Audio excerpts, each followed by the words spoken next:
All right, good morning, everybody. This is Phil Pugh. We're going to go ahead and get started. Looks like we got about 23 folks on the call. So let's go ahead and take a roll call. And before we do roll call, just again, as a reminder, if you guys are logged on, hopefully you can see my screen. But if you are, again, if you are not speaking, please ensure that your computer or phone is on mute until you are speaking. That way we'll cut down on any background music. Also, please, as a reminder, if you do get a phone call and you're calling in, don't push the hold button.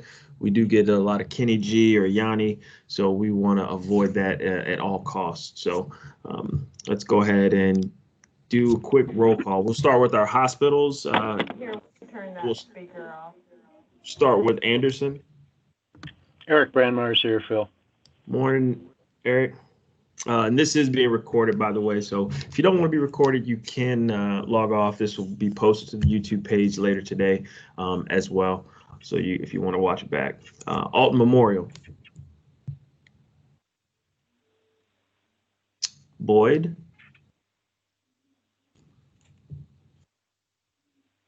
Carlinville. Staunton. This is Sue, Phil. I'm here. Morning, Sue. Fayette.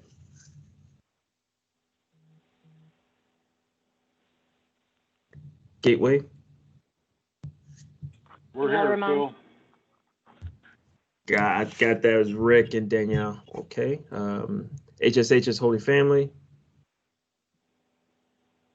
St. E's. Brad Perry's here. Morning, Brad. St. Joseph Breeze. Highland. Jersey. Kelly's here. Hey, Kelly. From Morehouse of Belleville, you got myself, Lee, and Scott Klosterman here.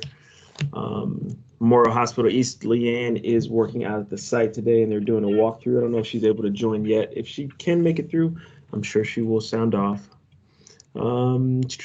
Chester. I'm here. This is Georgia. Morning, Georgia. OSF St. Anthony's. Gary Ingles here. Hey, Gary. Redbud. This is Tara. I'm here. Hey. Sparta. And Touche. I'm here. This is Eric. Hey, Eric. Let's go over to our health departments. Bond County. Terry, I'm here. Hey, Terry. Calhoun. Megan Eilerman's here. Hello. Clinton. Eastside Health District. Fayette. Kendra Craig. Oh, I'm sorry. Who's that?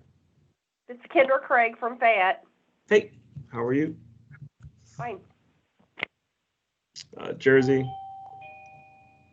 Macoupin County. McCoupin's here. Gotcha. Who's that? This is Derek. Oh, gotcha, Derek. All right. Madison. Michelle Milton's here. Hey, Michelle. Monroe. Vicki Kara's here. Gotcha, Vicki. Randolph County. And St. Clair. Run through our community partners here. We'll start from the bottom up. Anyone from STARS? Scott Air Force Base. STARS is here. This is Dale. Hey, gotcha, Dale. Thanks. Anyone from Scott? SLU Hospital. MedStar.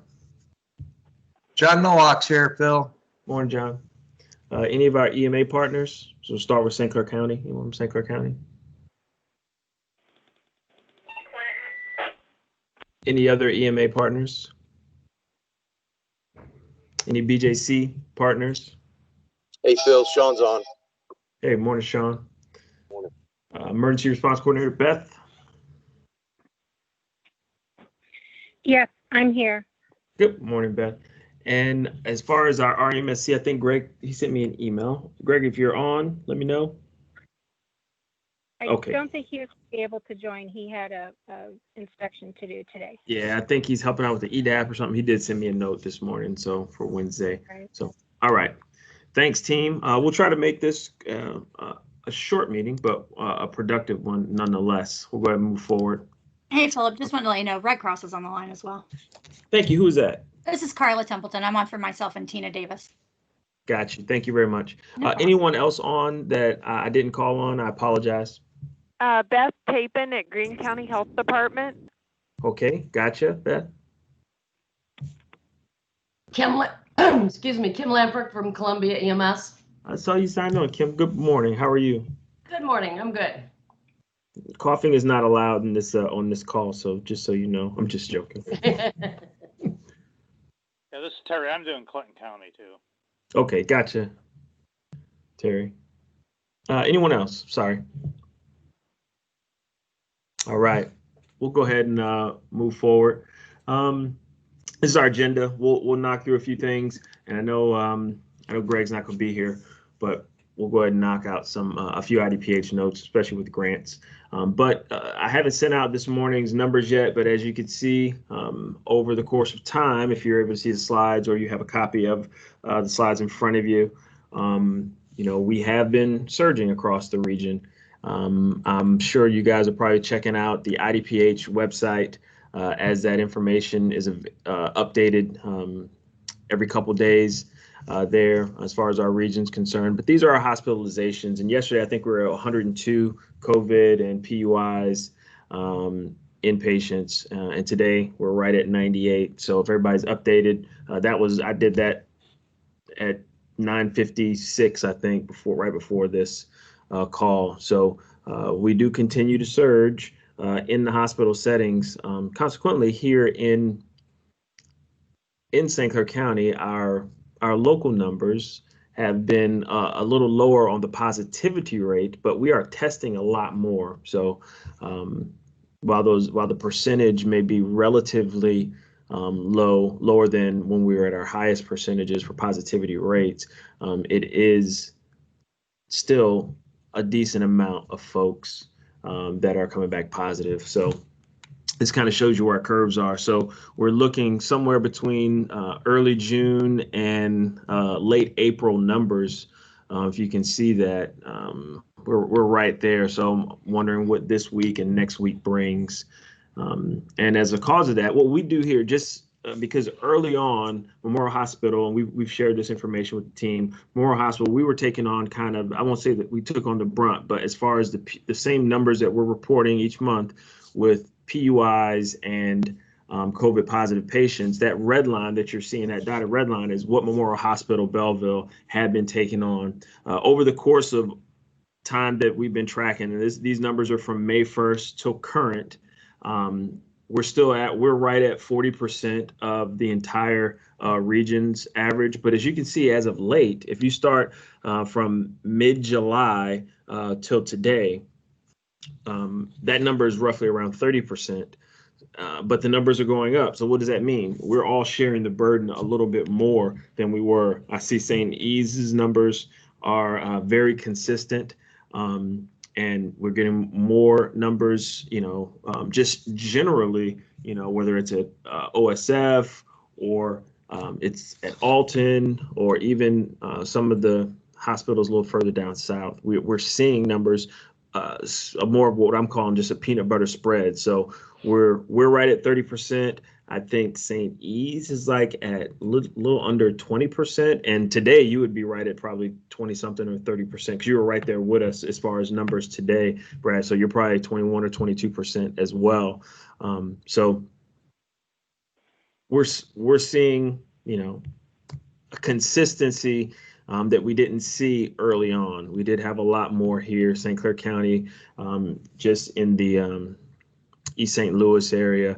Here in Belleville, et cetera. Now it's a little more widespread. So I would like to just open it up. I know we got Beth on the phone, and any of our, before we get to Beth's slide, if she wants to talk about it now, is this indicative of what we're seeing as far as percentages? Because I don't look at all the other counties positivity percentages because I only look at inpatient side of it, but are the percentages increasing in some of the other counties while we don't have any red, orange, or except for St. Clair County, I think Randolph.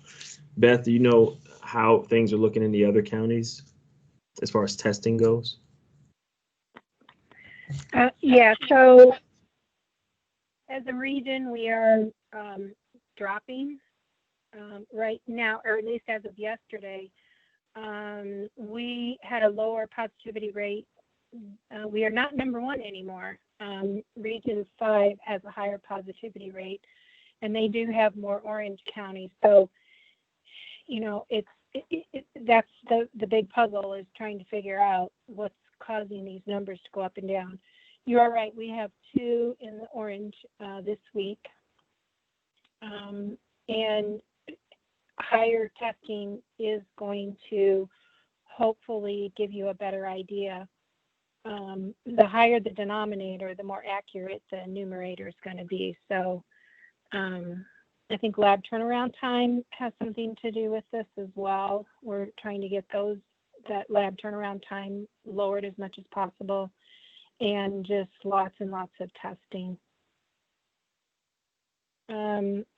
I can tell you, as a region, the number of cases since the beginning were at 7,537 with 277 fatalities.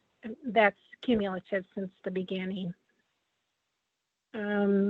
Looking at the outbreaks, we're starting to see a few more long-term care facilities, some that were out of outbreak status but now are back in. They had no cases, but now they're starting to pick up a few here and there.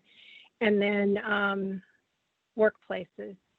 We're seeing a few outbreaks in workplaces. I also follow the numbers over in Missouri, and we are pretty close to what they're seeing as far as the counties over there and the entire CRI region as a whole. Thank you, Beth. And before I move on or say anything else, I see Deborah. I see you have your hand raised in the chat. Did you have something specific, or was that a misclick? Right.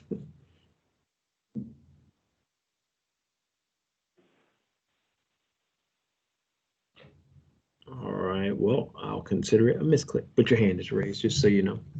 So, and for those of you who are, again, logged on via Teams, you can kind of see the percentages, and hopefully everybody is looking at these numbers. And I think I'm on Macoupin County right now. But yeah, as you can see, Region 5, I think they would have 6 counties that are in those group, that are exceeding that 8% positivity rate. That's what's going to tick you over into that orange color here. Again, so if we took a place like, let's say this was Jackson County. Okay, so they're at 8.8% test performed. They're at 1414. If I were to go up here to us here in St. Clair County, we're 8.3%, and there's their test performed. Good thing is they do it a form of per capita, so they show you your numbers as per 100,000 in population, so that's a good thing. And again, on our region side, we are we're trending just below that key 8%. So it's high. We've been as high as 7.8, 7.7. We did that for a while, and now we've dropped down to about 7.2%. And this is as of 8/4. So as of yesterday. So this data is about as good as you get, and that's up to August the 1st, in which they're crunching those numbers. So just a little bit of situational awareness for everybody here. Does anyone have any questions with regard to this for Beth, myself, anyone else? No questions regarding the data at all? Okay. Hey, Phil, John Nowak. Yes, John. Kind of aim towards Elizabeth here, or Beth rather. Have the labs gotten any better over the last 14 days on getting results out? because we seem to be having an issue with getting results, not just employee-wise, but even results back from PUIs that we've transported. Some of them have been going 14 to 18 days before we're getting results. Yeah, the state is very aware of that. We have definitely, that's why I mentioned it. It's getting to be an issue.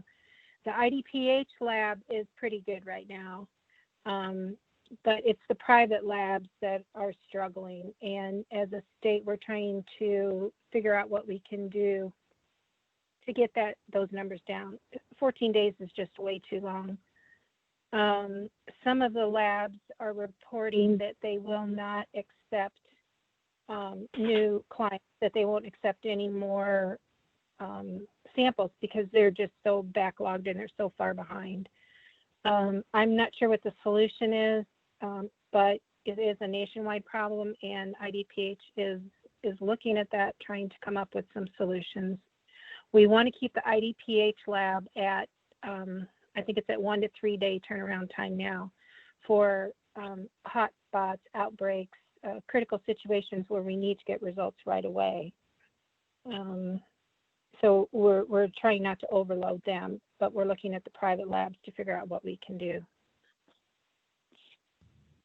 Okay, thank you. Any other questions for Beth? Okay, we'll go ahead and move forward. Next slide. I think to start going through things. So Greg won't be here today, so we'll skip this portion. But because Beth comes normally, we do have stars. So I'll give Beth her opportunity since we've been just talking. Do you have any other IDPH level announcements or any general public health regional announcements that you want to go through now? Thanks, Bill. The only other thing I wanted to say was that we had a meeting yesterday with the entire Edwardsville region and the CRI region's health departments over in the Missouri side, IDPH and Missouri Department of Health and Human Services, to start vaccine planning. It's the first meeting. We are starting to figure out how we want to do this as a St. Louis CRI region, and we will have more meetings to come. And Beth, and I guess the conversation that I would be asking is that normally for our hospitals, we'd run some form of closed, either point of dispensing if we were doing like the anthrax thing, we had stuff to give out. But I think we're pretty familiar with running just our general flu clinics for annuals. So for if we were to start dispensing vaccines out to hospitals, I think they would have probably, I want to say a smaller hill to kind of climb to get into that mode and say, okay, we're going to start vaccinating our staff. But has there been any conversation with that to what that who the vaccines would be available for? Because traditionally the vaccines, or excuse me, the antivirals or antibiotics that we would have as a pod, those would be for staff and staff's families normally. At least that's how, at least traditionally we'd see it, for our closed pods. So we, take care of staff families, and whatever patients. Would you guys be doing both open pods, and do you know if those vaccines that would be provided would be for staff and staff families in hospitals and healthcare settings? Sure, Phil, those are good questions. We are planning now what is a lot of assumptions. As you all know, this is novel virus. We don't even know which vaccine or if there will be multiple vaccines approved. But we are planning for, as you were talking about, closed pods, that you guys would get the vaccine and be able to administer it yourself. We don't know about priority groups yet. That will be decided by CDC.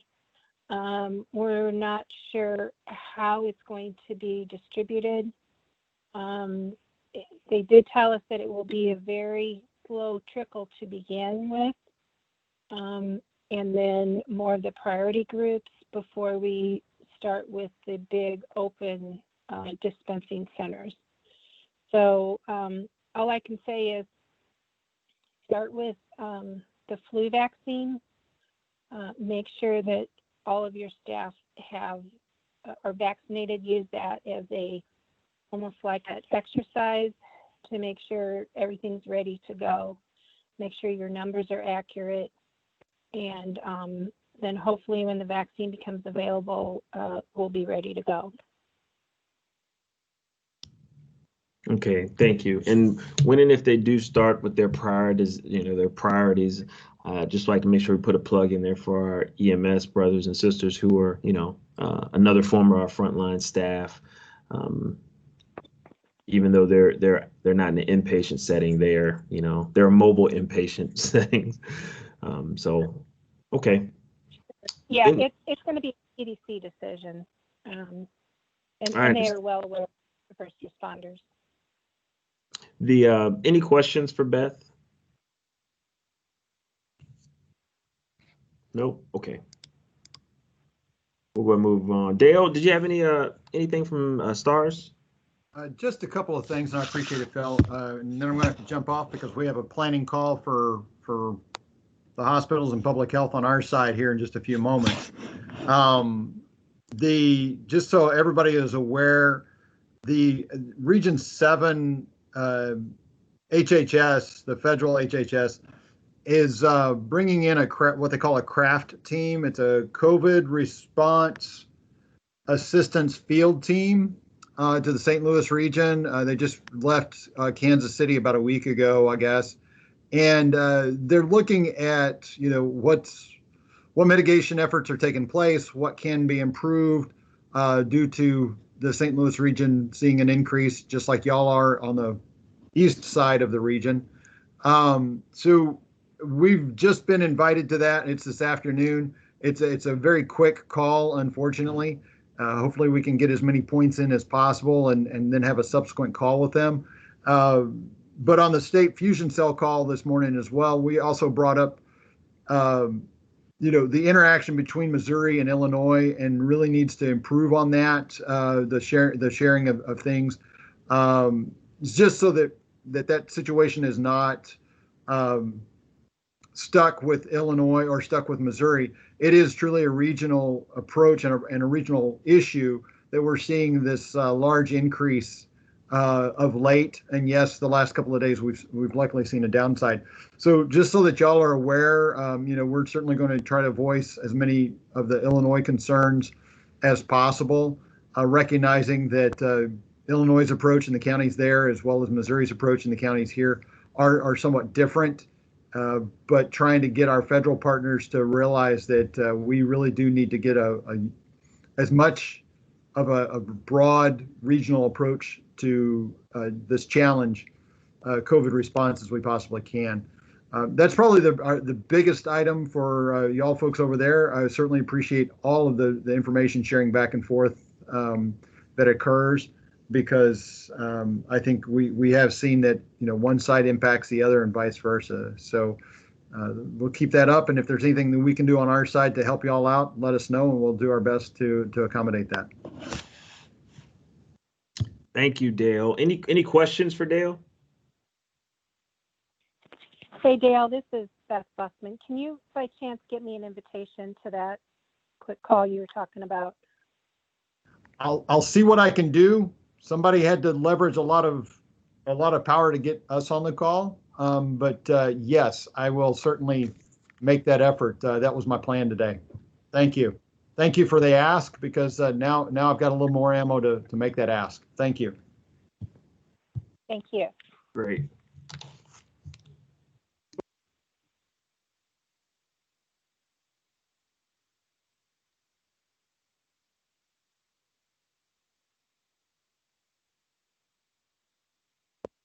I know Remert's next. I don't know if Mike is on. Mike, are you on? I'm on, Phil. Hey, guess who Oh, it my is? You finished? Did you finish your walkthrough? Yes. Okay. Yes. Great. Is Mike on? I think I heard him. I am. Okay. Okay. Go ahead. You got anything? currently we're getting back to training. We have been looking at what we can do to help with vaccination response, and I know IDPH just put out some guidance on allowing paramedics to help with vaccinations in a clinic setting, and so we're gonna have to look at that and see, not just from REMERT, but as each system, how we can assist with that too, which will possibly give some more manpower to getting the vaccinations out. So other than that, we're just continuing to train and prep for future responses. Thanks, Mike. Did you want to touch on our abnormal response that we just had? Well, yeah. So if you guys hadn't seen the newspaper, we got called out with our technical rescue team for a ostrich that was down in a almost like a gully that needed to be brought out through technical rescue, and working with the veterinarians on scene that was not capable of getting down to the patient. They worked with them to actually wound up having to sedate the patient or sedate the ostrich, and so that they could safely get them up and onto level ground where they could be transported to an appropriate place. Sounds like they eventually went back to their owner. The bird went back to their owner, but it was Leanne, wasn't it quite just over 5 hours worth of work just to get them up? I think it may have even been a little bit longer, and he was a whole lot bigger than they initially thought, so it required additional equipment. So yeah, I think they were talking like right around 300 pounds. He was easily 300.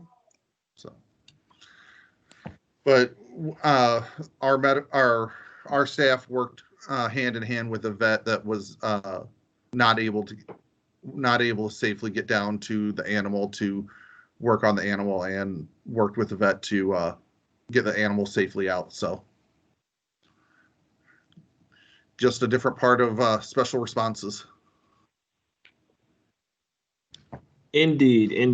And again, working with so we always talk about REMERT, and we always talk about, having an opportunity to do something that may be, a little different than you're used to doing or whatnot. So this was again a very unique circumstance to which you have an animal rescue and retrieval, and where we actually have our practicing medics administering a sedative drug, ketamine in this instance, correct me if I'm wrong, Mike, but administering it under the direction, of a vet. So a very unique situation, but it is your REMERT team that's out here making these things happen. So very, very, I couldn't be prouder of the team.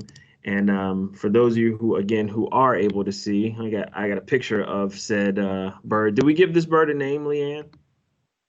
We've named him Big Bird. Okay.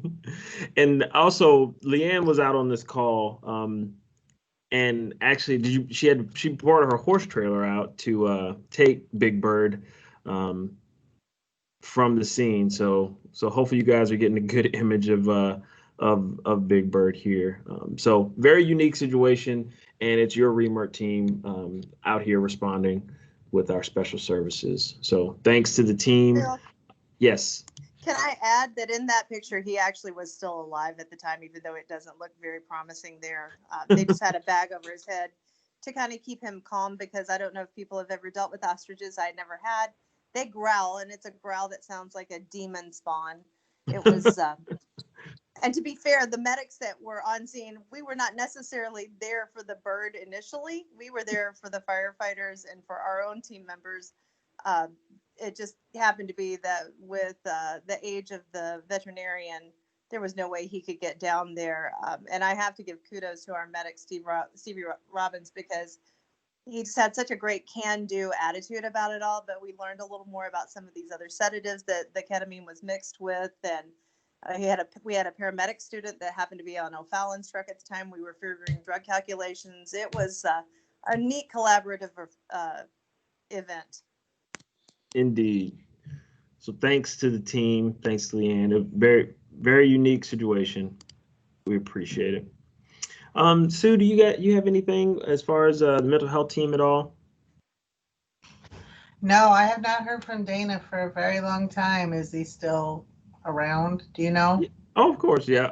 I mean, outside of maybe about 2 months ago when we were sending out the flyers, I did get an email from him maybe about a month ago. So, he just was curious as to if folks are using the service, and we have given out that number several times. I just don't know exactly how many folks have taken advantage of it, but people have asked, and we have provided the flyers. So I think that's good all around in general. So can you share that flyer again, Phil? Will do. Thanks. All right, so we'll get into our some of the meat and potatoes of this. So we'll talk grant status, and in this instance, we're kind of talking BP2 FY21 grant. So the dollar value that we do have for this grant. So what you're seeing on the slide right now is what we have for BP2, that $554,000 for BP2, and then you see what we had for our original award for BP1 and the no cost extension and additional funds. So we have just probably shy of $1 million to spend with the no cost extension and this year's $550,000. So the deadline to get this back to the state, to IDPH, is August 14th. And the reason I'm putting that up here on the screen is Greg sent me an email a couple of days ago, right before the 31st. And he was like, hey, you guys are you going to get your grant in on time? And I was like, well, what do you mean? I said, are you talking about the closing for all of the invoices that you guys have been submitting? And I was like, yeah, we're going to get that in.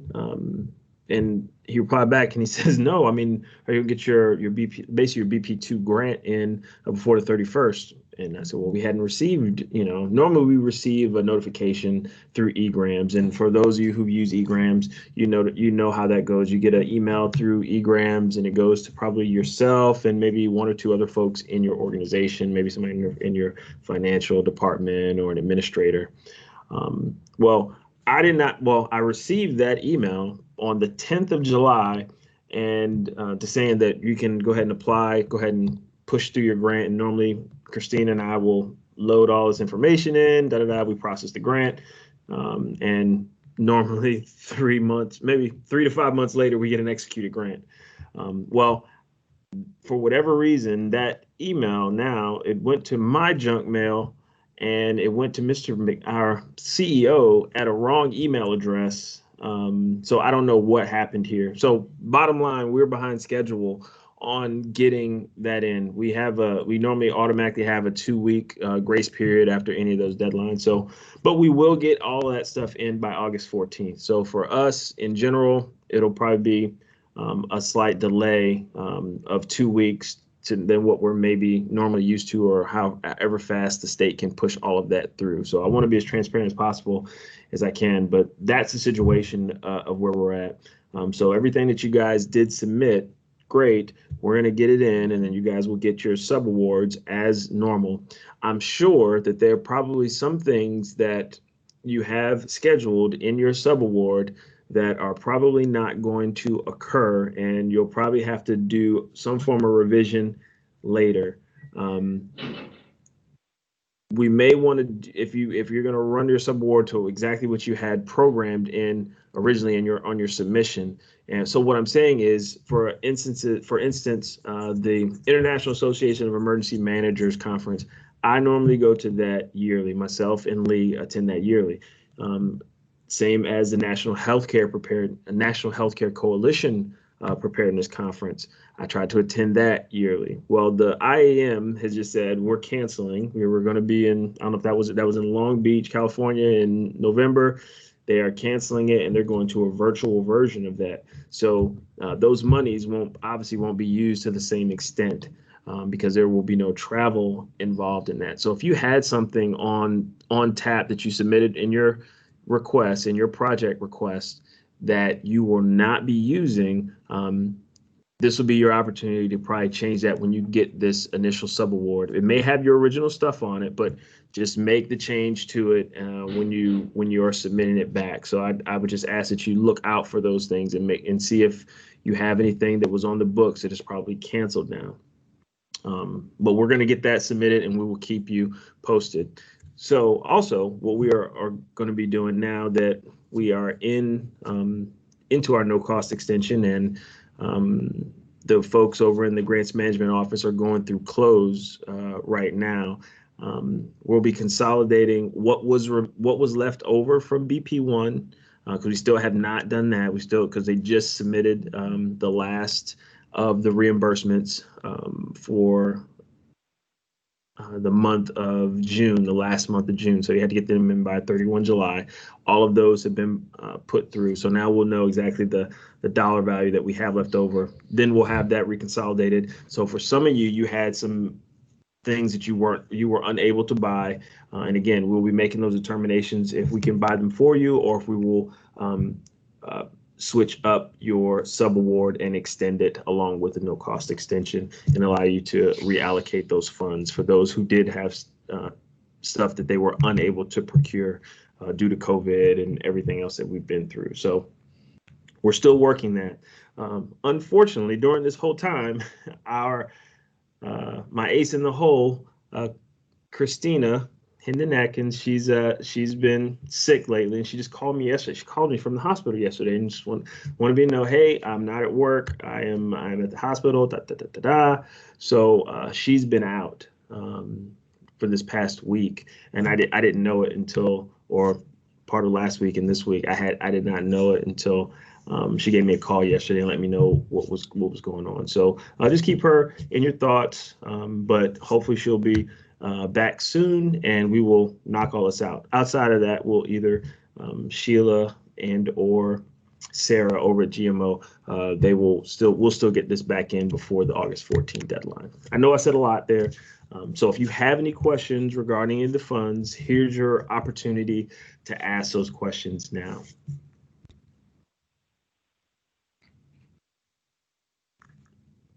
All right, hearing none, we will move on. Our pediatric surge annex, just a quick update on this. First, I'd like to thank everybody for providing comments, input to the plan. It always makes us feel good that when we put something together here, that it isn't just us speaking, that you guys are providing your perspective and what you think is best for the region. So thank you for everybody who's provided input, comment to this annex. Okay. Scott, we asked Scott to start this several months ago. He started on it. Lee picked it up. I put some minor touches on it, and you guys have provided that other critical feedback. So the plan is pretty much 90% complete, if not a little higher than that. But we want to keep everybody in mind that this isn't a standalone plan. These are annexes. The difference between an annex and a plan is the plan is almost like a hub and spoke. It is what gets us through how we do things, how we operate, how we're going to communicate, all of those type of things. The annex itself is tailored very specific to whatever and this is a hazard or a incident specific annex. So, you can have a tornado annex that you're going to just run when you have a tornado, because it is something that is highly prevalent. And I'm just talking about in your organization. Here, we're doing a pediatric surge, one, because the feds told us we had to, IDPH told us we had to, but if we were to have a pediatric surge event, we're going to use this annex to complement our plan. Our plan is our plan. We will not rewrite anything that's in the main plan, the primary EOP, which in March, we signed off saying, yep, we're good to go for another year of review. This will just add on to this.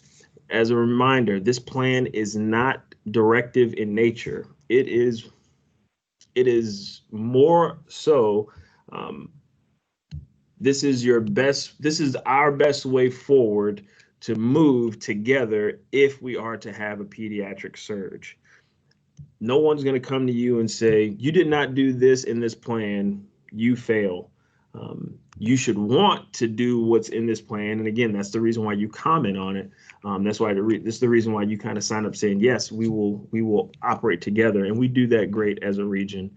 So, but again, it's not directive in nature. I can't, when it says, you should set up a pediatric reunification, or the pediatric reunification section of this plan and talks about having a pediatric reunification kit, nobody's going to come to you and say, why don't you have this kit? Am I expecting you guys to put together some form of kit? Yes, I would hope that you would, because we think it's the best thing to do. How to create a pediatric safe area. We're going to provide you the basic guidelines to do such, and then you're going to add what you want to add to it to make it your own. And you're probably going to look in there and go, oh, this doesn't make sense. You should probably add, or you missed this. Why don't you add this? And then you can include it in yours. So again, it is more of it's less of a will and more of a should for everything in here. That said, the expectation is this is how we will operate. So because we got a lot of questions back on this says this says will, this says annex, it doesn't say plan, this doesn't say policy. Again, this is not policy. Your organization makes policy. You can set up a policy for your pediatric annex. It says we will use the region's pediatric annex as our primary with these caveats. That would be your organizational policy. So just a quick touch on those areas. And again, thank you everyone for providing a comment to that. To complement that plan and for us to validate that plan, we're going to have our pediatric tabletop exercise, I'm about to say next month, here in about 2 weeks. So 9/19 at 13, I think we got it scheduled for 13 to 1500 on the 19th. Wow, this should say 8/19, not 9/19. My apologies. That should say 8/19. So things that you should expect to receive are going to be a situation manual that's probably 98% done. We'll send, and these will be sent out this week. A copy of the draft of the pediatric plan with what we've added to it and taken out of it. So the latest version of that. A copy of the slides, an after action or hot wash survey link / form, and an after action improvement plan within 30 days of the exercise. The key to get that back to you guys as soon as we can is to ensure that you guys do the after actions survey. Okay, we will host the basic after actions in conjunction with that exercise at tabletop, but we want to get all of that documented. So we're going to ask you to make sure you fill out that survey as well. And again, just like you're logging on here, probably with Microsoft Teams, to gain the full experience and get the most out of it, we do ask that you don't just call in. You'll have a copy of the slides and everything, but we would ask that you participate fully with Teams if you can, if you're able to. Any questions about the plan or the exercise? Phil, this is Sue. Yes, ma'am. It says on your handout it's on September 19th. Is that a Saturday? No, it should, and that's what I was saying earlier. It should say 8. It should be in 2 weeks. It should say 8. I'm sorry, I didn't catch that. It's okay. It should say 8/19. That's when we're doing our when we're doing tabletop. Yeah, thank you. No problem. And this is out on the Member Planet site. So if you need to download or register for it, and we do have a fair amount of folks that have registered for it already. I think maybe 20 or so that are registered for it. So first receiver decon training. Obviously, we've talked about this a couple times. Because of COVID, we've suspended doing that training due to class size limitations and our ability to travel. So our BJC policy, we can't travel to do like a lot of training right now. So we can't travel, period. We basically have a travel moratorium on on us right now. Not personal travel, but business travel has been limited. And all of our gatherings, maybe you guys have the exact same ones or the exact same implementations here, but we're stuck to 10 persons or less in a room, and still adhering to our social distancing, etc. So we're trying to look for options on a way we can continue this through the pandemic. You know, this is it's still needed training. We've got requests for it, but we're just not exactly sure how we want to run it. And the reason why I say that is because the class itself, we have done classes with 6 people in it. We've done classes when we started out with 3 people in it. But it is a lot of manpower and work to do one of these classes, as many of you have participated in the class specifically or the instructor class. It's just a lot of work to go through to train a very small amount of folks. So our minimum standard we wanted to hold was to have at least a 10-person class. So to have a 10-person class, you need at least 2 instructors, and you got 10 students.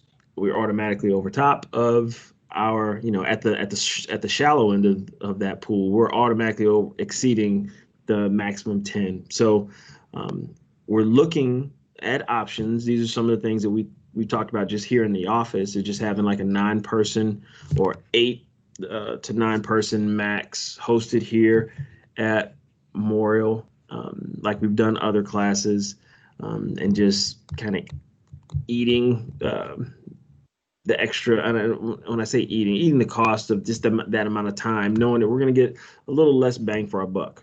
That would be understand. Or maybe some form of hybrid online presence and in-person course. For instance, maybe having 6 folks here with an instructor or 2 and streaming it via Teams so folks could ask questions during that time frame, and then doing the practical with allowing the organization to do the practical back at their organization. So for instance, we could have 3 people from Memorial Hospital East, 2 people from Belleville, and maybe 2 from Anderson that came over here to Belleville to do an in-person class. We do the in-person class, adhering to all the social distancing stuff, stream it at the same time at maybe 2 other locations, and then at the distant in locations, they are able to complete the training or the hands-on training, pending that they're one of our certified instructors. So these are some options that we're talking about, and I'd like to open it up for a little bit of discussion as to what the need is currently at the hospitals and what other options do you think that we may be able to move forward with the class that is an 8-hour required course that does require hands-on, et cetera, et cetera. So I'll shut up talking and open up to the floor for commentary and opportunities right here.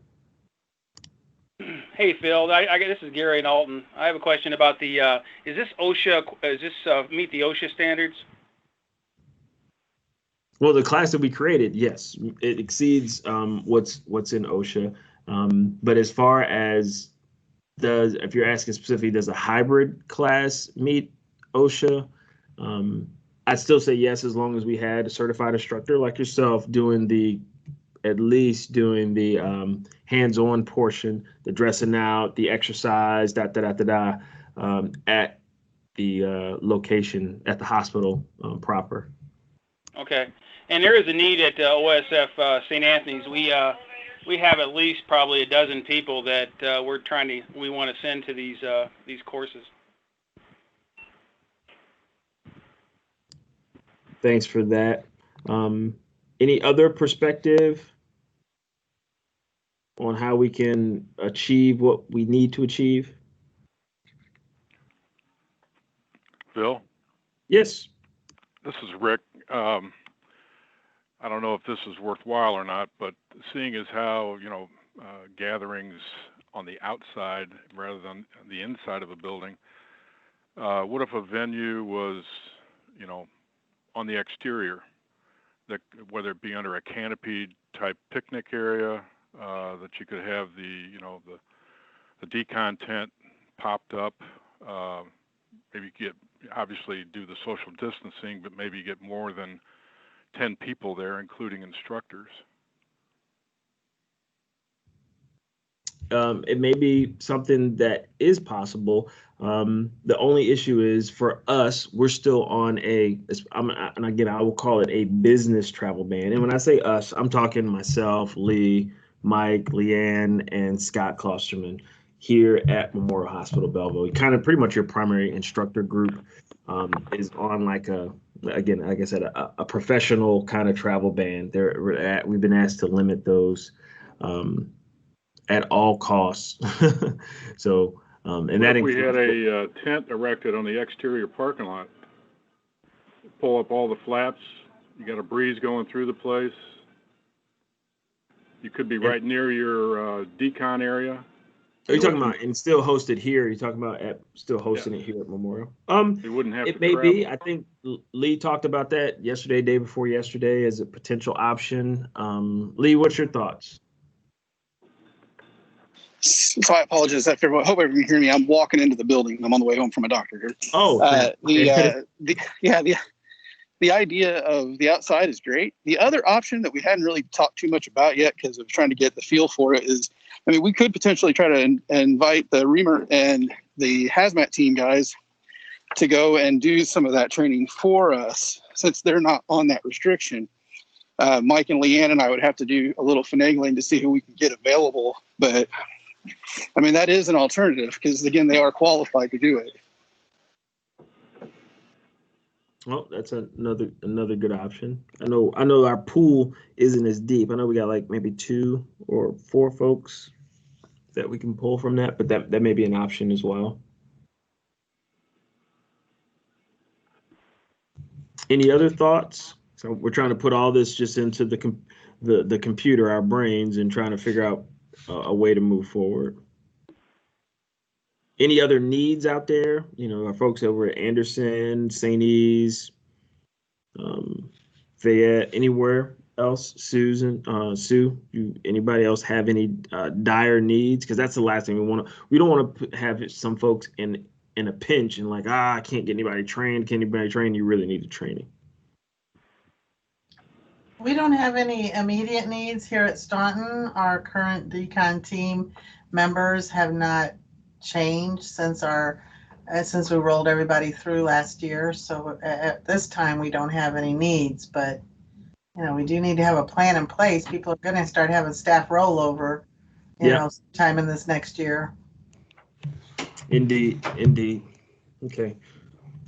Anyone else before we kind of move on? All right. Well, I would say this. I just want to put that on everybody's mind. And if you have ideas or additional thoughts, because we're going to take the ones we got from here, kind of put them into the blender and see how we can move forward. But if you do have any other options or thoughts, please shoot them our way, because we don't want to lose that momentum. We were really on a good run. We probably trained close to 200 folks since we started this, and this has been a good success story, I think, for us working as a coalition. I'd like to continue that, COVID or non-COVID. So we're trying to work our way out. So we'll take a look at the options that have been discussed here and any other ones that we may be able to add on. So, all right. As far as upcoming events, again, the Surge. Pediatric Surge Exercise Tabletop is August 19th. I think someone is unmuted right now. So if you could, please put your phone on mute. All right, thank you. So Pediatric Surge Tabletop Exercise, August 19th. Again, we've canceled those decon until we can find the best way to move forward with those. IAM has been canceled and it's /virtual. So if you were planning on going to Long Beach, you're not any longer. But the National Healthcare Coalition Preparedness Conference, 1 to 3 December, is still on. I think that is in Vegas. That is still on as of right now. That's been a fairly well attended event. So, if there's any place that can do it in sparsity and make smaller groupings, it's probably Las Vegas with the amount of venues that they have available. So they're still planning on going forward with it. And I think by September, the end of September, they're going to make a decision if it will continue. I don't have any other upcoming events. Does anyone else have any upcoming events that they'd like to announce?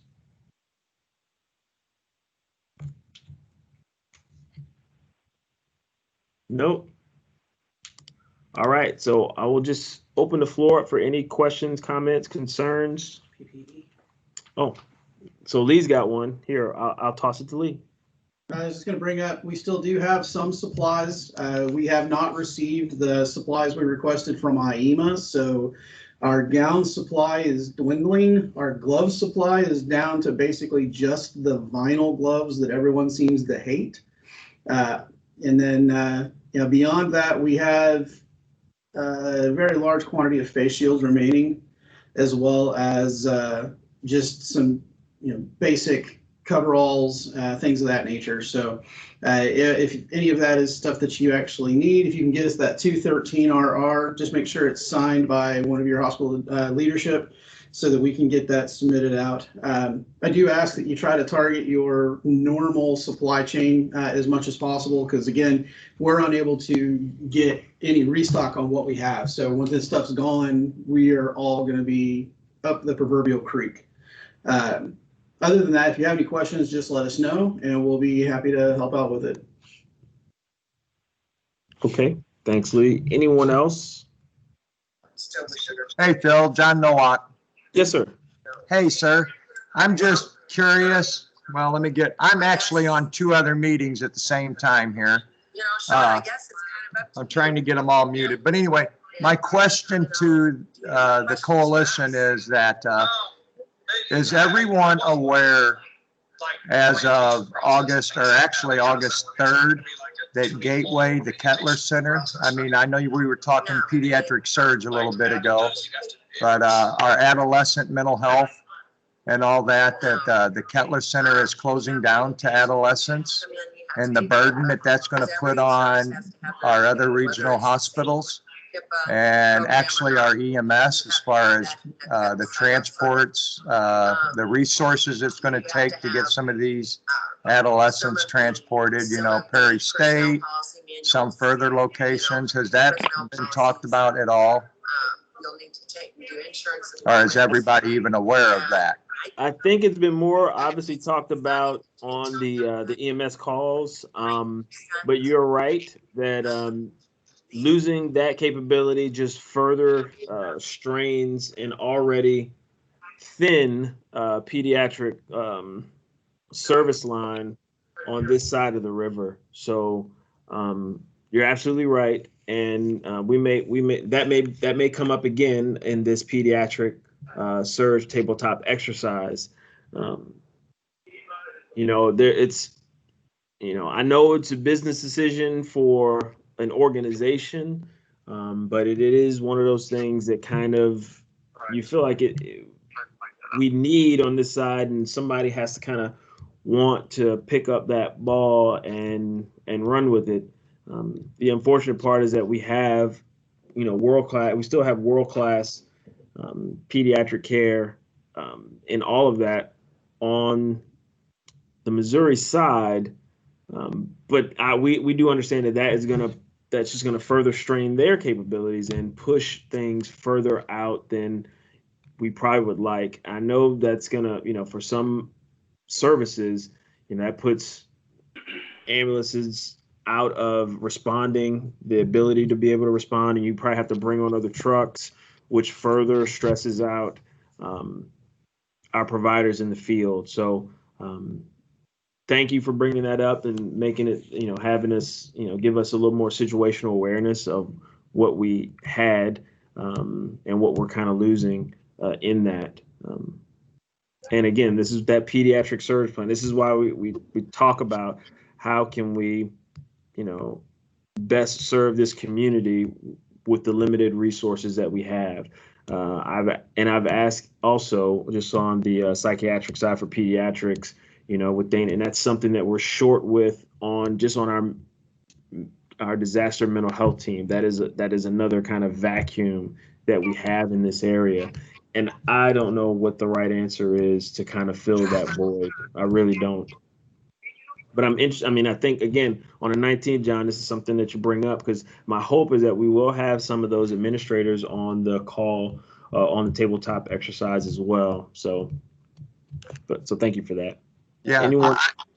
Go ahead. I can tell you, by the 19th, MedStar and Abbott is working together on putting numbers together as far as what we already are doing as far as transports to that facility, along with our Missouri facilities that we transport to. And I can tell you, just starting on those reports, I mean, I knew that we were transporting quite a few, but I did not expect to see the numbers that I was. So, I mean, we're not talking, 10 or 15 a week. We're talking quite a few. And I'm only looking at the MedStar numbers right now. Eventually, those numbers are going to be put together with Abbott. And I believe, yeah, there's going to show a big need.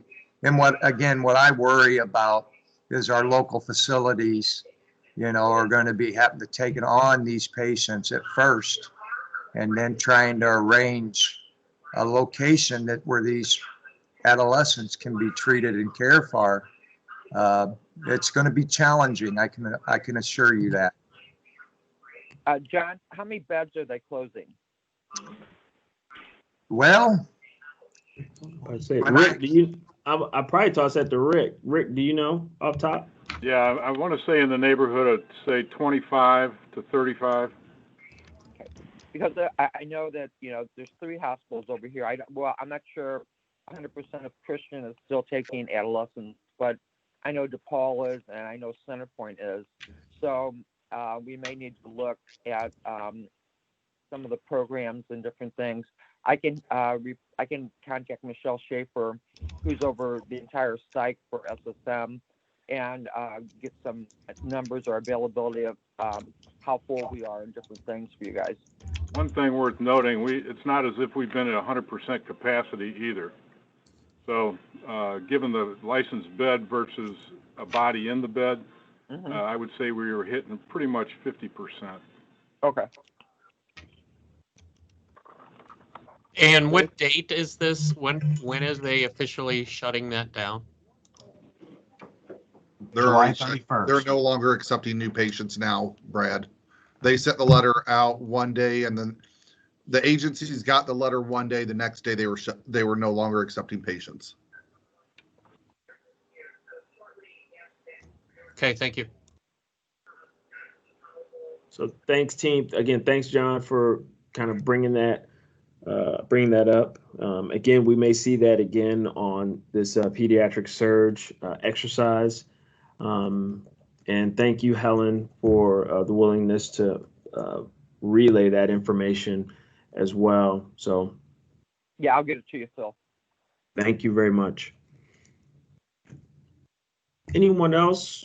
Questions, comments, concerns? Well, we are right at the 1 hour mark. Again, I appreciate everything that you guys are doing out there day to day. You're the reason why we succeed. So keep fighting the fight. I know a lot of you guys are tired. I'm tired, but maybe we're halfway home. Hopefully we get one of these vaccines soon, and Beth can be busy making sure that we've got all the vaccines. We can get them out. And this time next year, we're in a much better place. So thank you again, and I will talk to you guys next month. Have a good day. Bye. Thank you, Phil. Bye-bye.